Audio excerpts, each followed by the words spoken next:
마태복음 5장 13절부터 16절의 말씀입니다. 제가 먼저 읽도록 하겠습니다. 너희는 땅의 소금이로되 만일 소금이 제맛을 잃으면 무엇으로 그것을 짜게 하리요? 그 뒤에는 그것이 아무 쓸모 없으므로 버려져서 사람들의 발밑에 밟힐 뿐이니라.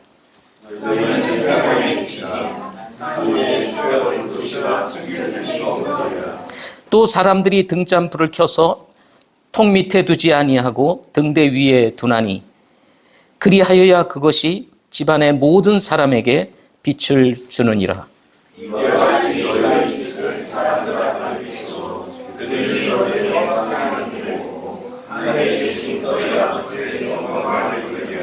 아멘.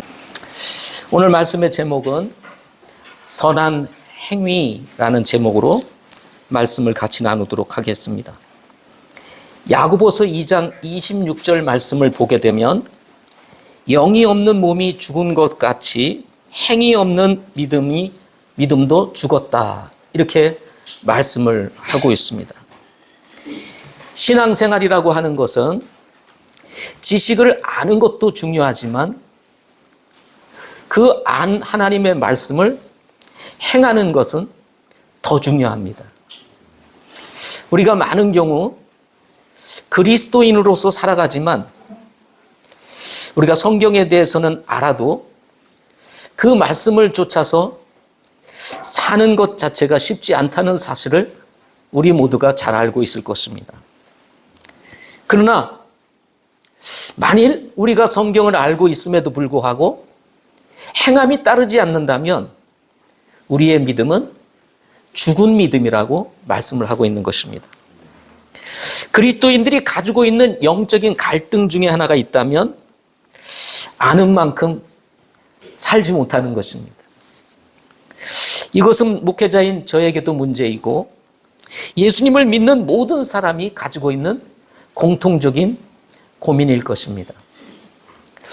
바울이 로마서 7장 19절에서 내가 원하는 선을 행하지 아니하고 도리어 내가 원치 아니하는 악을 곧 그것을 내가 행하기 때문이라고 밝히고 있는 것과 같이 같은 일들이 우리의 일상에서 발생하고 있기 때문에 그렇습니다. 우리의 영은 선을 행하고 싶은데 우리의 육신은 악을 행하고 있다는 사실입니다.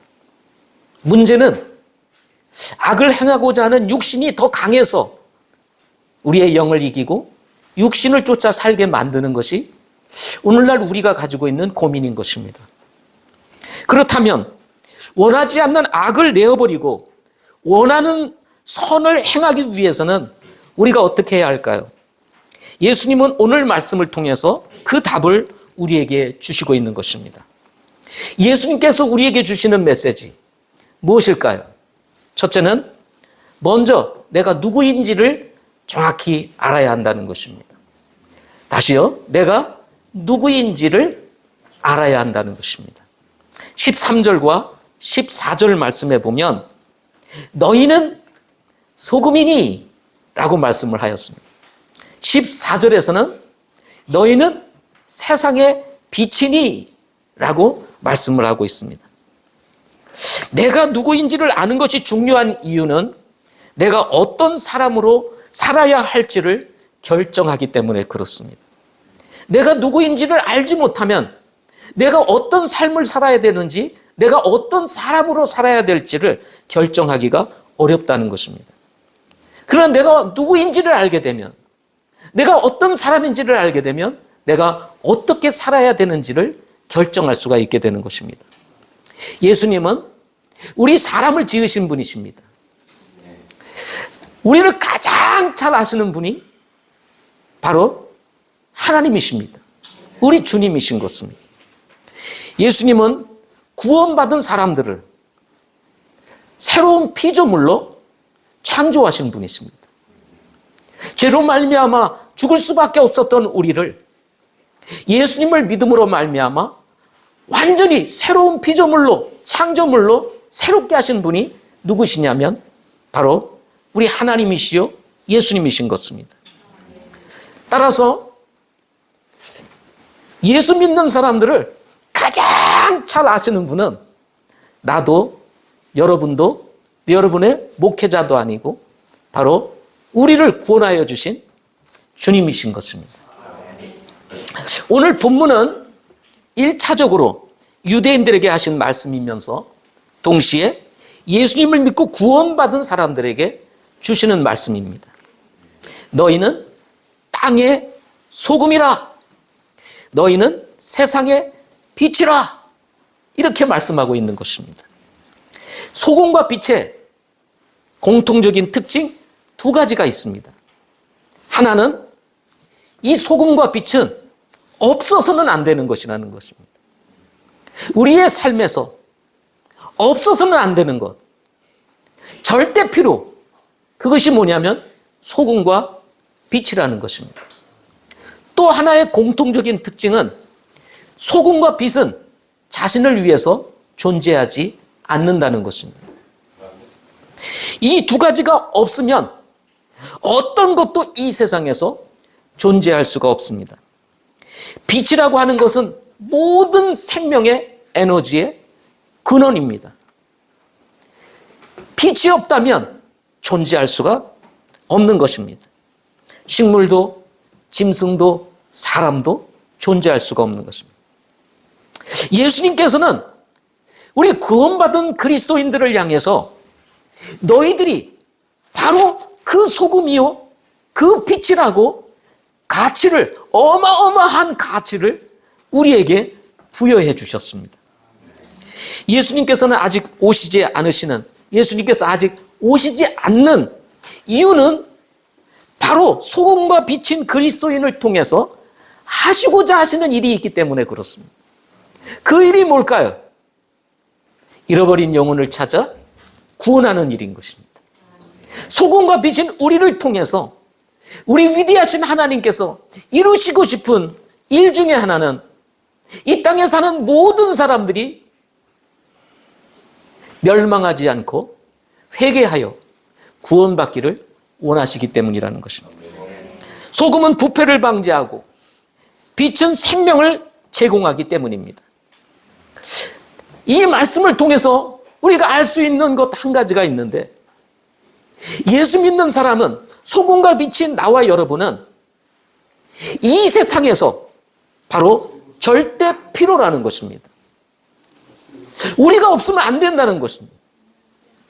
우리 구원받은 사람들, 빛과 소금인 우리 그리스도인들이 이 땅에 없다면 이 세상은 존재할 이유가 없어지게 된다는 것입니다. 이 세상에 존재할 수 있는 이유, 주님이 아직도 오시지 않는 이유는 아직도 우리를 통해서 구원받아야 할 영혼들이 있기 때문에 그렇습니다. 그래서 우리 주님께서 말씀하시기를 소금이 제맛을 잃으면 무엇으로 그것을 짜게 하리요? 산 위에 세운 도시가 숨겨지지 못하고 등잔불을 등대 위에 두어 집안의 모든 사람에게 빛을 주나 그 빛을 잃으면 어둠이 지배하는 세상이 되기 때문에 우리로 하여금 소금으로서 그리고 빛으로서 살기를 원하신다는 것입니다.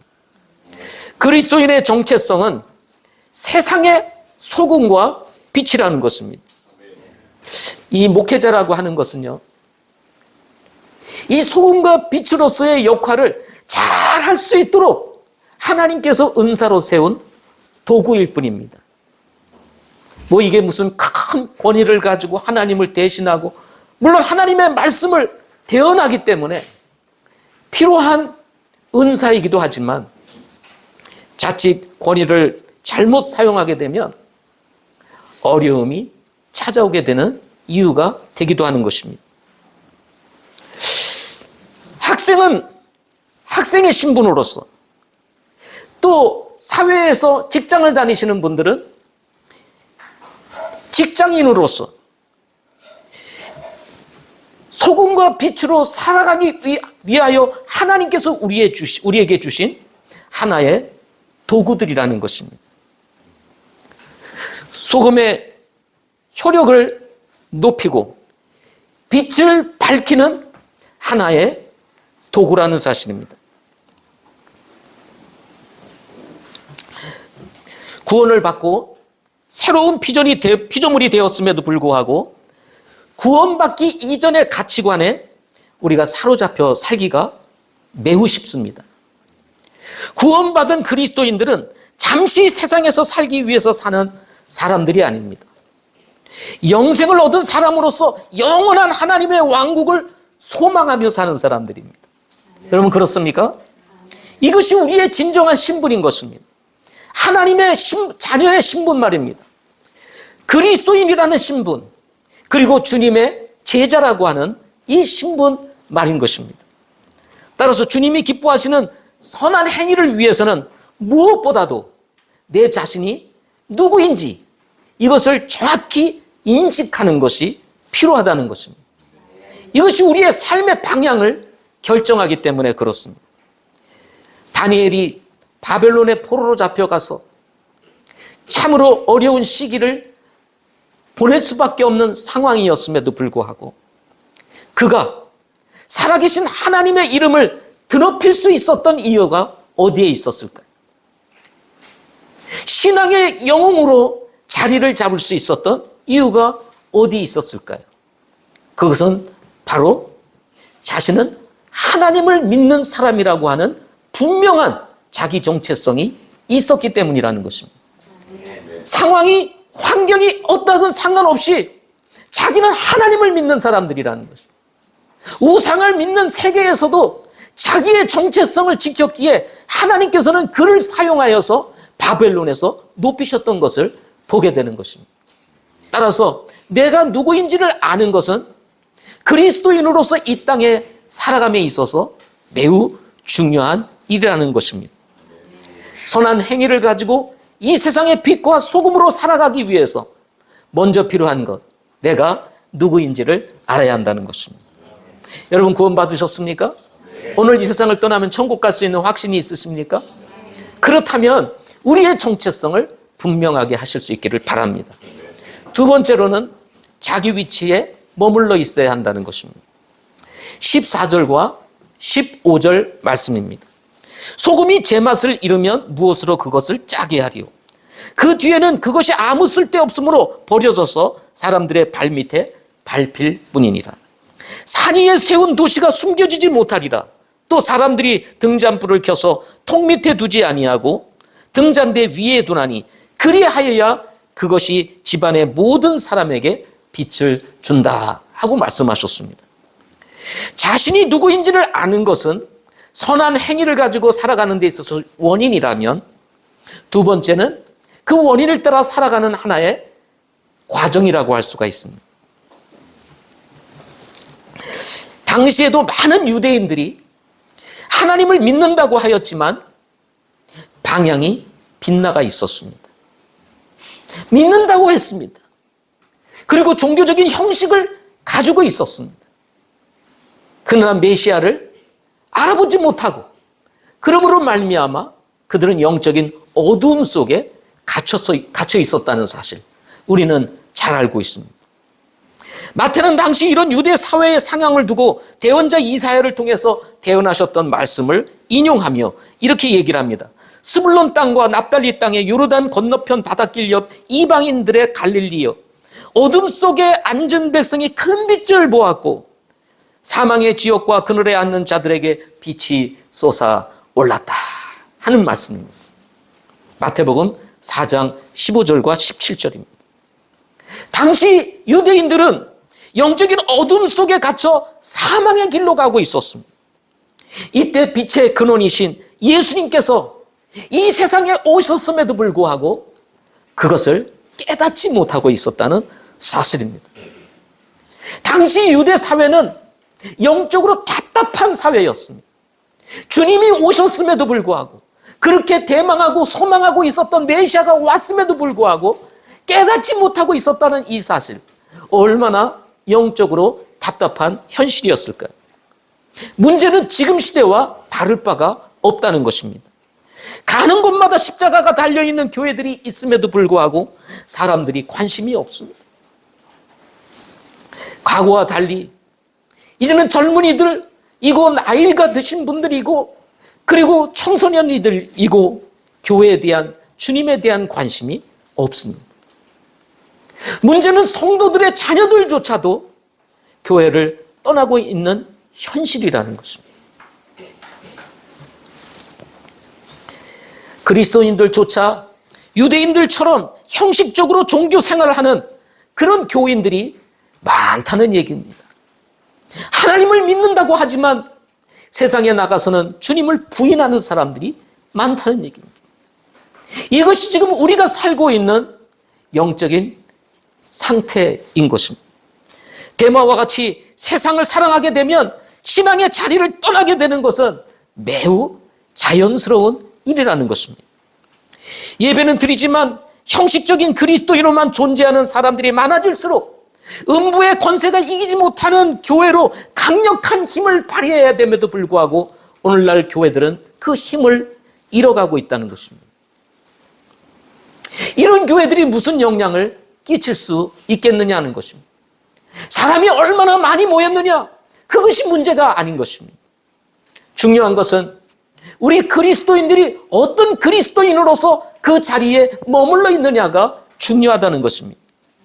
그러므로 그리스도인으로서 선한 영향을 끼치는 사람이 되려면 그리스도인의 자리에 머물러 있어야 한다는 것입니다. 우리의 자리에 머물러 있어야 된다는 것입니다. 모세가 여호수아에게 리더십을 넘기면서 하나님께서 모세를 통해서 여호수아에게 주신 말씀이 있습니다. 여호수아 1장 7절에 보면 오직 너는 마음을 강하게 하고 심히 용감한 자가 되어 내 종 모세가 내게 명령한 모든 율법대로 지켜 행하고 그것을 떠나 오른쪽으로나 왼쪽으로나 치우치지 말라. 그리하면 내가 어디로 가든지 형통하리라 하는 말씀이 있습니다. 이 말씀은 우리가 너무 잘 아는 말씀입니다. 이 말씀의 핵심이 뭘까요? 그것은 하나님의 백성이 하나님의 백성의 자리를 지켜야 한다는 것입니다. 이것을 떠나게 되면 망하게 된다는 것입니다. 오늘날 그리스도인들이 힘을 잃고 살아가는 이유가 뭘까요? 그리스도인들이 그리스도인 자리에 머물러 있어야 하는데 좌로나 우로나 치우쳐서 살아가고 있기 때문이다 하는 것입니다.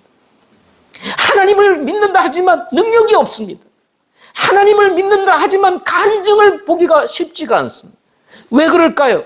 좌로나 우로나 치우치는 삶을 살기 때문이라는 것입니다.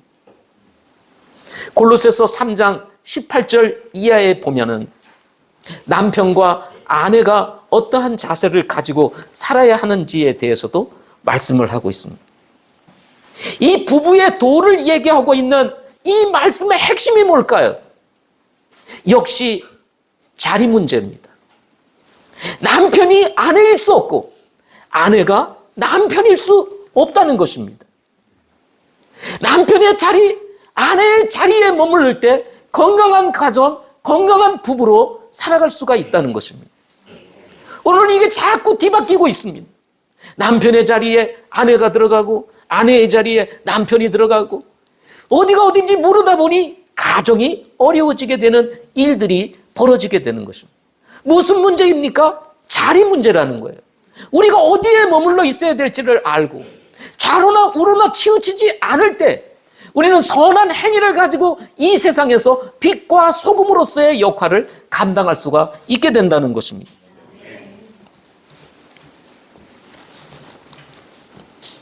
그리스도인들은 넘지 말아야 될 선이 있습니다. 선을 넘는 것은 그 자체가 죄요, 신앙을 떠나는 행위이며 그리스도인의 삶을 부정하는 행위가 되기가 매우 쉽습니다. 이렇게 되면 결국 소금으로서 맛을 잃어버리게 되고 빛으로서 그 빛을 잃어버리게 된다는 것입니다. 다른 말로 얘기하면 그리스도인의 맛을 잃어버린다는 것입니다. 그리스도인들이 맛이 있어야 돼요. 그리스도인으로서의 삶의 맛이 있어야 되는데 이 맛을 잃어버리니 껍데기만 남아있는 것이죠. 오늘날 우리가 바라보고 있는 기독교 사회가 아니겠습니까? 저는 여러분들이 이곳에 와서 예배를 드리는 하나님의 은혜가 우리에게 주어졌는데 오늘 이 메시지를 통해서 맛을 되찾고 잃어버린 우리의 맛을 되찾아서 이 마지막 시대에 소금으로서 빛으로서의 역할을 감당할 수 있는 믿음의 사람들이 될 수 있기를 소망합니다. 따라서 하나님께서는 바울을 통해서 다음과 같은 말씀을 우리에게 주십니다. 로마서 12장 3절 말씀입니다. 내게 주신 은혜를 힘입어 너희 가운데 있는 각 사람에게 내가 말하노리. 각 사람은 자기가 마땅히 생각할 것보다 더 높이 자기에 대하여 생각하지 말고 하나님께서 각 사람에게 믿음의 분량을 나누어 주신 대로 맑은 정신으로 생각하라 하고 말씀하십니다. 우리가 자칫 높은 마음을 가지게 됐을 때 이것을 우리는 교만이라고 말합니다. 겸손은 지나치게 자기를 비하하는 것이 아닙니다. 이것을 우리는 열등감이라고 얘기를 합니다. 우리는 열등감도 교만도 아니고 하나님께서 우리에게 주신 믿음의 분량을 따라서 각자 그 자리를 지키며 그 위치를 지킬 때 하나님은 우리로 하여금 건강한 그리스도인으로서 이 사회에서 선한 행위를 행하며 이 사회를 밝히고 부패하는 이 사회를 방지하는 역할을 하게 하실 수 있다는 사실인 것입니다. 마땅히 생각할 이상의 생각을 품어 자신의 자리를 떠났던 루시퍼, 그는 마귀가 되어버리고 말았습니다.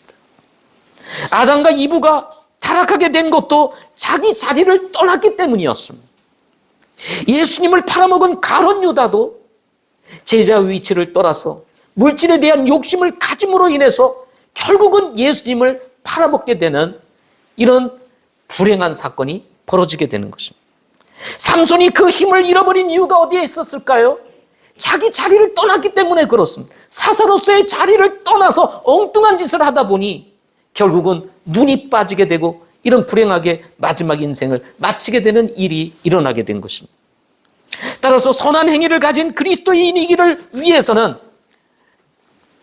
자신을 알아야 할 뿐만 아니라 또한 자기 자리를 지킬 줄 알아야 한다는 것입니다.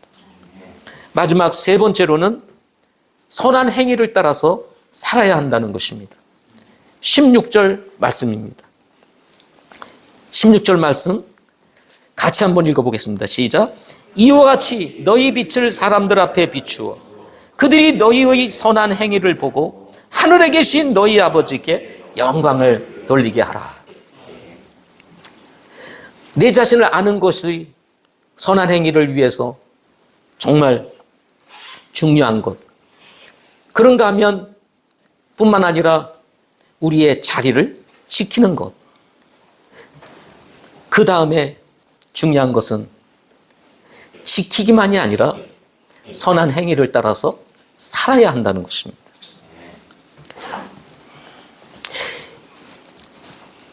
내 자리 지킨다고만 해서 맛을 내고 빛을 내는 것은 아닙니다. 이 빛이 이 세상에 비춰지고 소금이 이 부패된 세상을 막도록 하기 위해서는 선한 행위를 따라서 우리가 살아갈 때 비로소 세상이 그것을 보고 하나님께 영광을 돌리게 된다 하고 말씀을 했습니다. 본문에서는 소금과 빛, 이것을 선한 행위와 동일시하고 있는 것을 보게 됩니다. 여기서 선이라고 하는 것은 아름답다 또는 마땅하다, 잘하다 이런 뜻을 가지고 있는 단어입니다.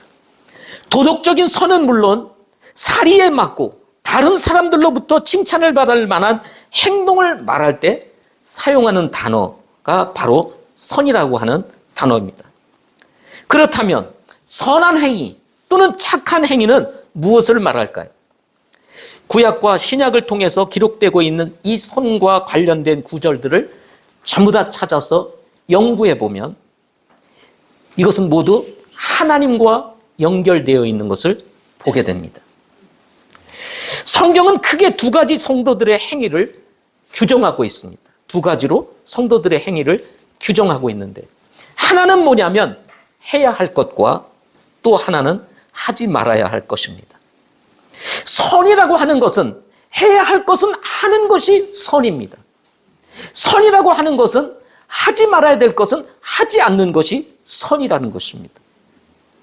해야 할 것은 안 하고 하지 말아야 될 것을 행하게 되면 그것은 선과 반대된 길을 가게 되는 것입니다. 예를 들면 로마서 12장 2절 말씀, 너희는 이 세상에 동화되지 말고 오직 너희 생각을 새롭게 함으로 변화를 받아 하나님의 그 선하시고 받으실 만하며 완전한 뜻이 무엇인지 입증하도록 하라 하고 말씀하십니다. 여기서 선은 무엇일까요? 여기서 선은 세상에 동화되지 않는 것입니다.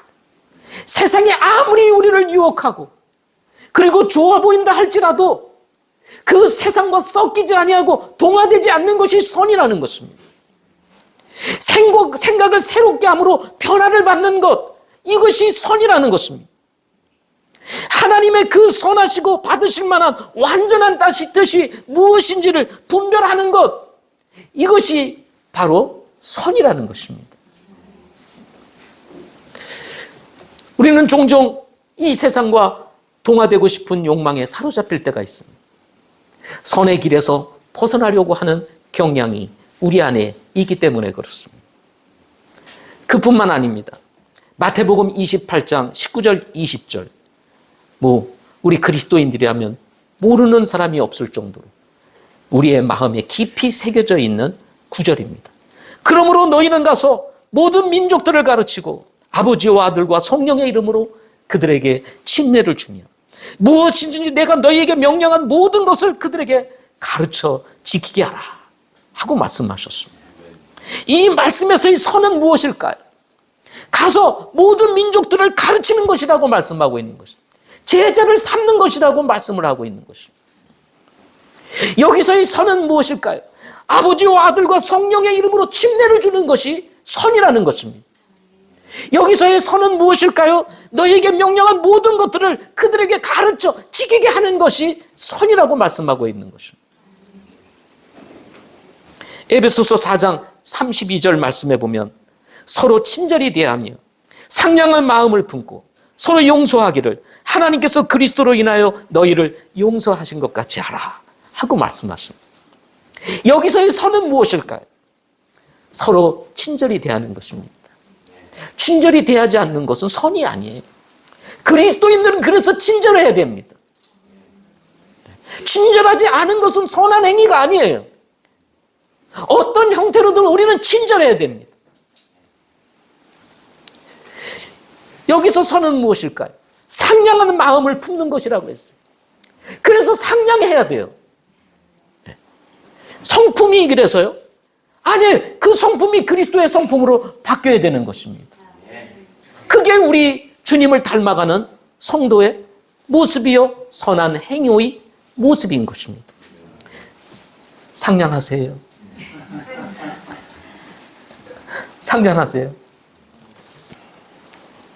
여기서의 선은 뭘까요? 서로 용서하기를 하나님께서 그리스도로 인하여 너희를 용서하신 것 같이 용서하라는 것입니다. 용서하지 않는 것은 선이 아닙니다.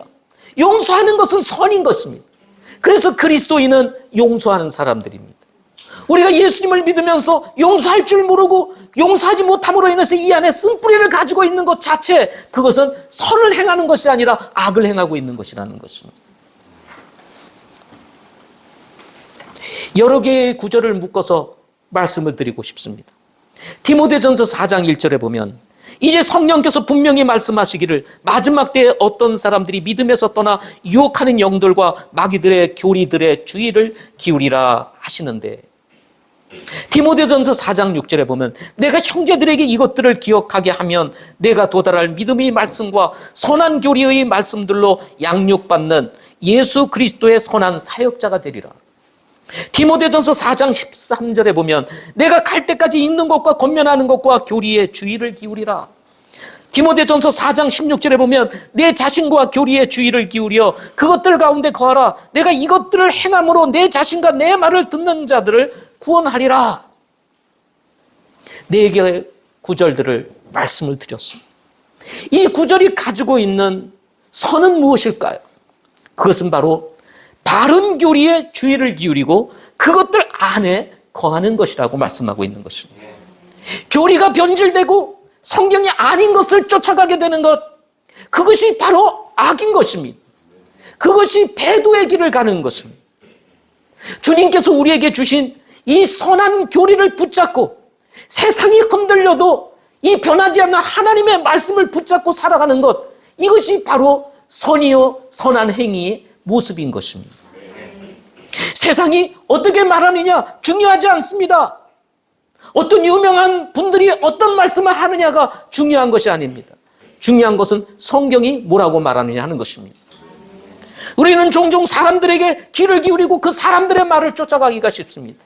성경보다는 사람들의 말을 쫓아간다는 것, 유명세를 쫓아간다는 것입니다. 여러분, 우리는 사람을 믿는 사람들이 아니라 하나님을 믿는 사람들입니다. 따라서 우리의 삶의 표준은 하나님의 말씀인 것입니다. 성경이 아니면 그거 아닌 것입니다. 성경이 맞다고 하면 그것이 맞는 것입니다. 성경이 뭐라고 말씀하느냐가 중요한 것입니다. 한 가지만 더 말씀드리고 싶습니다. 빌립보서 4장 4절부터 7절 말씀에 보면 항상 주를 기뻐하라. 내가 다시 말하노니 기뻐하라. 너희의 절제를 모든 사람에게 알게 하라. 주께서 가까이 계시느니라.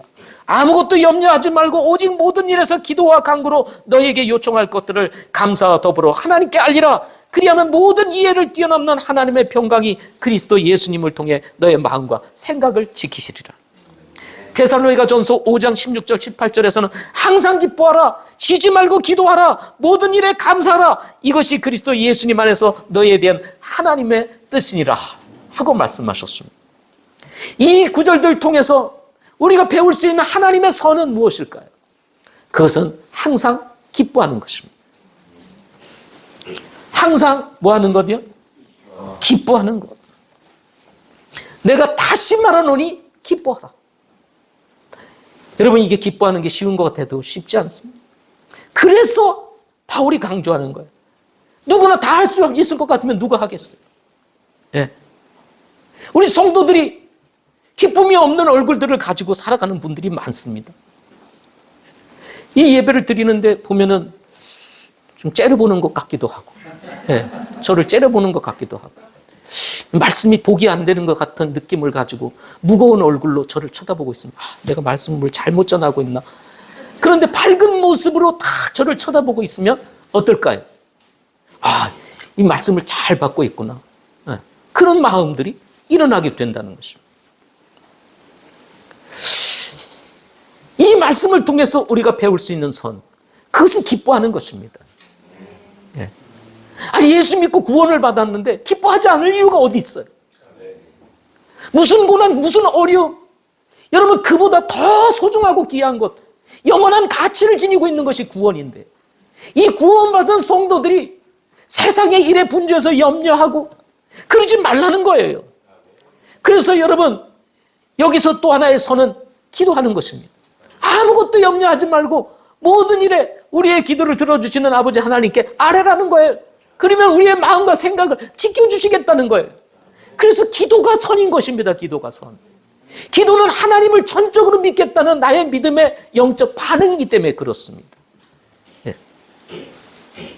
모든 일에서 감사라는 것입니다. 예. 우리는 종종 없는 것만 가지고 자주 봅니다. 있는 것이 많은데 없는 것만 잘 찾아내요. 예. 우리 한국 사람들의 특징이죠. 예? 불평할 거리만 찾아내. 감사할 거리가 참 많은데. 예. 노상불평합니다. 이래도 불평, 저래도 불평. 모든 일에 뭐하라? 감사라. 네. 이것이 바로 선이라는 것입니다. 아니, 어려운데 감사해요. 그러면 사람들이 어떻게 생각할까요? 아니, 감사할 때가 아닌데 왜 감사할까? 그런데 지나고 보면 뭔가 좀 정신 나간 사람 같이 보이는데 지나고 보면 하나님께서 선하게 인도하시는 것을 보게 되고 그 속에서 하나님께서 우리의 삶에 개입하시는 것을 깨닫게 되면서 주변에 있는 사람들조차도 하나님 있나 봐 하고 영광을 올려드리게 되는 역사가 일어나게 되는 것입니다. 저는 이런 하나님을 우리 모든 성도들이 경험할 수 있기를 소망합니다. 우리의 삶에는 우리의 신앙을 방해하는 방해거리들이 참으로 많습니다. 우리가 소금과 빛으로 살아가지 못하는 이유 중에 하나는 이런 방해물들이 우리 주변에 지뢰와 같이 깔려있기 때문에 그렇습니다. 종종 이 세상의 지뢰를 밟아가지고 놀람으로 인해서 우리는 소금과 빛으로서의 이 정체성과 이 자리를 그만 좌로나 우로나 치우치게 됨으로 떠나는 경우들이 종종 있습니다. 여러분 놀라지 마십시오. 이미 성경에는 다 이미 이야기하고 있는 내용들입니다. 여러 가지 시험을 만난다고 했지 않습니까? 고난도 찾아온다고 그 많은 이야기들을 성경에 기록하고 있지 않습니까? 죽음조차도 이미 우리에게 올 것이라고 다 얘기하고 있잖아요. 그러나 그 모든 것으로부터 다 자유케 하신 분이 우리 주님 아닙니까? 따라서 이 시대의 소금과 빛으로서 우리의 정체성, 우리의 자리, 그리고 선한 행위를 통해서 우리를 알고 있는 주변의 사람들이 우리 안에서 역사하시는 살아계신 하나님, 그리고 우리 안에 이미 형성되어 있는 하나님의 형상이 드러나서 사람들이 하나님께 영광을 올려드리는 이런 복된 삶이 될 수 있기를 소망합니다. 기도하겠습니다.